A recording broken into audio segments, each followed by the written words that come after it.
Friends, welcome है आप सभी का IAS पॉइंट के यूट्यूब चैनल में। जैसा कि आप सभी जानते हैं, हमारा जो सेक्शन है ये आपका इंपॉर्टेंट क्वेश्चंस का है, जिसमें हम डेली 10 क्वेश्चंस को डिटेल के साथ देखते हैं। अगर किसी भी क्वेश्चन में कोई भी डिफिकल्टी आती है तो आप हमसे कमेंट सेक्शन में ज़रूर पूछें। इससे पहले मैं आपको बता दूँ, UPSI महासंग्राम 2021 नोट्स UPSI के सिलेबस पर आधारित है। यह नोट्स मात्र आपको 149 रुपये में दिया जा रहा है। सिलेबस में जितने भी टॉपिक हैं सभी कवर किए गए हैं। लगभग 250 PDF का संग्रह, यानी कि 250 पेज का PDF है, जो कि टॉपिक टू टॉपिक रहेगा, जिससे आपको पढ़ने में काफ़ी आसानी होगी। जैसे सामान्य हिंदी, मूल विधि, सामान्य अध्ययन यानी कि संपूर्ण GS, उत्तर प्रदेश विशेष, गणित, तर्क परीक्षण, कंप्यूटर और प्रमुख संस्था जैसे कई जो महत्वपूर्ण टॉपिक हैं सभी कवर किए गए हैं। अगर आप नोट्स प्राप्त करना चाहते हैं तो इस नंबर पर आप मैसेज कर सकते हैं, और अगर आपको कोई भी नोट्स की डिटेल लेनी हो या कोई डिफ़िकल्टी आती हो नोट्स लेने में तो आप इसी नंबर पर कॉल भी कर सकते हैं। चलिए अब चलते हैं हमारे क्वेश्चंस की ओर। आज का जो हमारा टॉपिक होगा वो संविधान की कुछ जो पुरानी कह सकते हैं उसे अधिनियम, इन पर आधारित सारे क्वेश्चंस रहेंगे। तो आपको यह क्लास जो है आपकी इंपॉर्टेंट रहेगी, तो आपको लास्ट तक ज़रूर देखना है।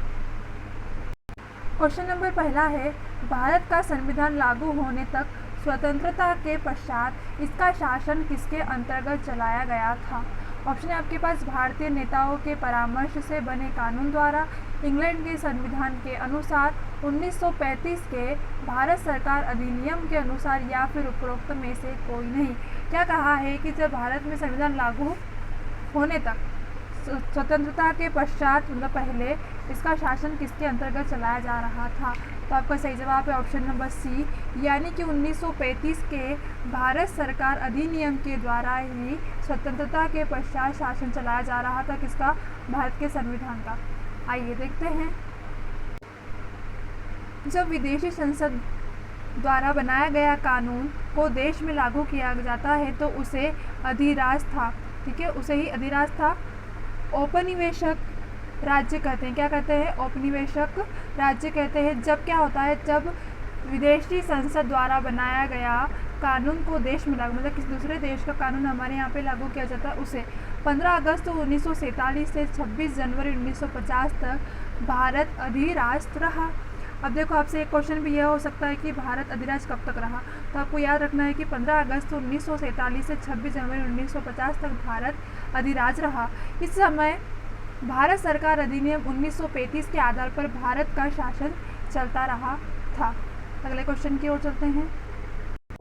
क्वेश्चन नंबर दूसरा है, भारत को वर्ष 1947 में सार्वभौम सत्ता सौंपने की योजना निम्न में से किस नाम से जानी गई? ऑप्शन है आपके पास डुरंग योजना, मिंटो मार्ले योजना, माउंटबेटन योजना, या फिर वेवेल योजना। 1947 में जो सार्वभौम सत्ता है उसको सौंपने की योजना को किस नाम से जाना गया, यह पूछा गया है। तो आपको बता दें कि जो ये 1947 की जो सार्वभौम योजना थी, इसे माउंटबेटन योजना के नाम से जाना गया। क्या नाम था इसका? माउंटबेटन योजना के नाम से इसे जाना गया। किसे? 1947 में जो सार्वभौम सत्ता सौंपी गई थी उसे। आइए देखते हैं। माउंटबेटन योजना 3 जून 1947 ईस्वी को लॉर्ड माउंटबेटन के द्वारा प्रस्तुत की गई थी। इस योजना ने जनसाधारण लोगों में मनबाटन योजना के नाम से प्रसिद्ध हुई थी। एक तो माउंटबेटन, और उसके बाद क्या, इसे ही क्या कहा गया है, एक और मनबाटन योजना भी कहा गया है। मुस्लिम लीग पाकिस्तान के निर्माण पर अड़ी हुई थी। विवशतापूर्ण कांग्रेस तथा सिखों के द्वारा देश के विभाजन को स्वीकार कर लेने के बाद समस्या के हल के लिए लॉर्ड माउंटबेटन लंदन गए और वहां से आकर उन्होंने यह योजना प्रस्तुत की। क्या हुआ था उस समय, जब कांग्रेस और सिख है ना, इनके द्वारा देश में विभाजन को स्वीकार कर लेने की बहुत समस्या चल रही थी। उस समय क्या हुआ, उस समय जो लॉर्ड माउंटबेटन थे वह लंदन गए, और जब वहाँ से आए तो उन्होंने यह योजना प्रस्तुत की। कौन सी योजना? मनबाटन योजना या तो फिर माउंटबेटन योजना। कब शुरू की गई यह योजना? तो यह योजना 3 जून 1947 ईस्वी को लॉर्ड माउंटबेटन के द्वारा प्रस्तुत की गई। अगले क्वेश्चन की ओर चलते हैं। क्वेश्चन नंबर तीसरा है, अखिल भारतीय महासंघ स्थापित करने का प्रावधान शामिल किया गया था। ऑप्शन है आपके पास भारत सरकार अधिनियम 1935, अगस्त प्रस्ताव 1940 में, भारत सरकार अधिनियम 1919 में, या फिर कैबिनेट मिशन प्रस्ताव 1946 में। क्वेश्चन पूछा गया है कि अखिल भारतीय महासंघ स्थापित करने का प्रावधान शामिल कब किया गया था। ठीक है, अब देखो तो सही जवाब है वह है आपका ऑप्शन नंबर ए, यानी कि भारत सरकार अधिनियम 1935 में क्या हुआ था, अखिल भारतीय महासंघ स्थापित करने का प्रावधान शामिल किया गया था। आइए देखते हैं।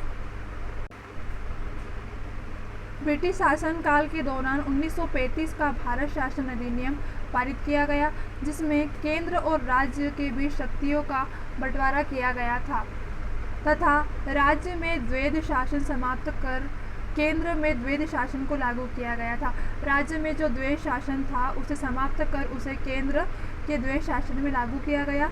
इसमें एक अखिल भारतीय महासंघ स्थापित करने का प्रावधान शामिल किया। इस संघ का निर्माण तात्कालीन ब्रिटिश शासन के प्रांतों, जिनका नाम चीफ कमिश्नर प्रांतों एवं देशी रियासतों से मिलकर होना था। किस किस के, एक तो ब्रिटिश भारत के प्रांत और चीफ कमिश्नर के प्रांत से जो देशी रियासतों है इनसे मिलकर होना था। परंतु क्या हुआ, परंतु यह व्यवस्था लागू नहीं हो सकी। उसके बाद 1935 के जो भारत सरकार अधिनियम है उसका डर स्थापित होने वाले संघ में अविष्ट शक्तियाँ गवर्नर जनरल को प्रदान की गई। जब इसकी स्थापना नहीं हुई तो 1935 के तहत क्या किया गया, भारत सरकार अधिनियम शुरू किया गया। अगला क्वेश्चन है, निम्न में से किस अधिनियम ने केंद्र में द्वैध शासन प्रणाली को स्थापित किया। ऑप्शन है आपके पास भारत शासन अधिनियम 1935, भारत शासन अधिनियम 1919, भारत परिषद अधिनियम 1909 या फिर भारत परिषद अधिनियम 1852। आप सभी को पता होगा, हमने अभी देखा कि जो द्वैध शासन है, केंद्र द्वैध शासन प्रणाली कब स्थापित की गई थी, तो केंद्र द्वैध शासन प्रणाली भारत शासन अधिनियम 1935 में शुरू की गई थी, यह हमने अभी देखा। प्रांतों में द्वैध शासन भारत सरकार अधिनियम 1919 से लागू किया गया। भारत सरकार अधिनियम 1935 के द्वारा समाप्त कर दिया गया। जब 1919 में इसे लागू किया गया, कहाँ पर, प्रांतों में द्वैध शासन। उसके बाद क्या हुआ, इसे 1935 जब भारत सरकार अधिनियम 1935 था उसके द्वारा इसे समाप्त कर दिया गया और केंद्र में द्वैध शासन लागू किया गया। कब, 1935 में। इसके बाद इंडियन काउंसिल एक्ट 1861, वायसराय को अध्यादेश जारी करने का अधिकार। इंडियन काउंसिल एक्ट 1852 केंद्रीय और प्रांतीय विधायकी परिषद का विस्तार हुआ। ठीक है, आपको इतना याद रखना है कि जो प्रांतों में जो द्वैध शासन है यह 1919 में लागू हुआ, परंतु जब भारत सरकार अधिनियम 1935 आया तो इसे समाप्त कर दिया गया और कहाँ पर लागू किया गया, इसे केंद्र में द्वैध शासन लागू किया गया। अगला क्वेश्चन है, संघीय प्रणाली का पहला प्रयास भारत सरकार अधिनियम द्वारा किया गया था। ऑप्शन आपके पास 1909, 1919, 1935 या फिर इसमें से कोई नहीं। क्वेश्चन देखेंगे तो संघीय प्रणाली है उसका जो पहला प्रयास है वह भारत सरकार के किस अधिनियम द्वारा पारित किया गया ऐसा पूछा गया है। तो आपका सही जवाब होगा ऑप्शन नंबर सी, यानी कि 1935। हमने ऊपर ही पढ़ा है, आइए देखते हैं। वही चीज़ें जो मैंने आपको बताई थी, ब्रिटिश शासन के दौरान 1935 में यह शासन शुरू किया गया।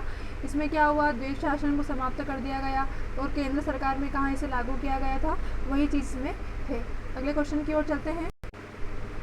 किस अधिनियम की प्रमुख विशेषता प्रांतीय स्वायत्तता थी। ऑप्शन है आपके पास 1935, 1919, 1904 या फिर 1858। किस अधिनियम की जो प्रमुख विशेषता है वह प्रांतीय स्वायत्तता थी। ठीक है, उसका सही जवाब क्या, ऑप्शन नंबर ए, यानी कि 1935। आइए देखते हैं। 1935 का जो हमने अभी अधिनियम देखा वही चीज़ है जो कि इसकी क्या थी, विशेषता प्रांतीय स्वायत्तता थी। अगले क्वेश्चन की ओर चलेंगे हैं। भारत में सचिव पद किसके द्वारा निर्मित किया गया था। ऑप्शन है आपके पास मार्ले मिंटो सुधार 1909, भारत सरकार अधिनियम 1858, भारतीय परिषद अधिनियम 1861 या फिर मॉन्टेग्यू चेम्सफोर्ड सुधार के अंतर्गत। क्वेश्चन में क्या है कि भारत का सचिव का जो पद है वह किसके द्वारा निर्मित किया गया था। तो आपको सही जवाब होगा ऑप्शन नंबर बी, यानी कि भारत सरकार अधिनियम 1858 के द्वारा ही भारत में सचिव का पद निर्मित किया गया था। आइए देखते हैं। गवर्नमेंट ऑफ इंडिया एक्ट जो कि 1858 में शुरू हुआ था। यह भी एक क्वेश्चन हो गया कि गवर्नमेंट ऑफ इंडिया एक्ट कब प्रारंभ हुआ था। तो government of India act 1858। Company के शासन को समाप्त कर भारत का जो शासन है वह ब्रिटिश महारानी को सौंपा गया था। एक यह भी हो गया कि भारत का शासन कौन सी कहाँ की रानी को सौंपा गया था 1858 में, तो ब्रिटिश की। इस अधिनियम के तहत एक भारतीय राज्य सचिव का प्रावधान किया गया। उसकी सहायता के लिए एक 15 सदस्यों की भारतीय परिषद स्थापित की गई। अगले क्वेश्चन की ओर चलेंगे। अगला क्वेश्चन है, किस भारतीय अधिनियम के तहत पहली बार विधायिका के कुछ निर्वाचित प्रतिनिधित्व की मंजूरी दी गई। ऑप्शन है आपके पास भारतीय सरकार अधिनियम 1858, भारत सरकार अधिनियम 1909, भारत सरकार अधिनियम 1919 या फिर भारत सरकार अधिनियम 1935।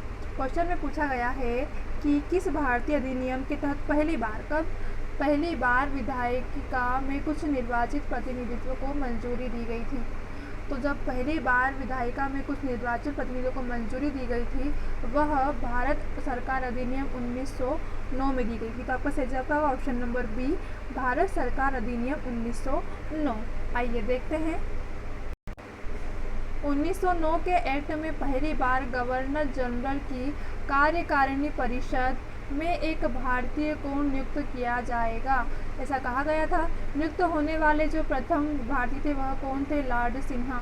मोस्ट इम्पोर्टेंट है कि जो गवर्नर जनरल की कार्यकारिणी परिषद है उसमें पहली बार भारतीय को नियुक्त तो किया गया था, परंतु उनका नाम क्या था? उनका नाम क्या था? लॉर्ड सिन्हा। नाम आपको याद रखना है, उनका नाम क्या था? लॉर्ड सिन्हा। कब किया गया था? तो 1909 में।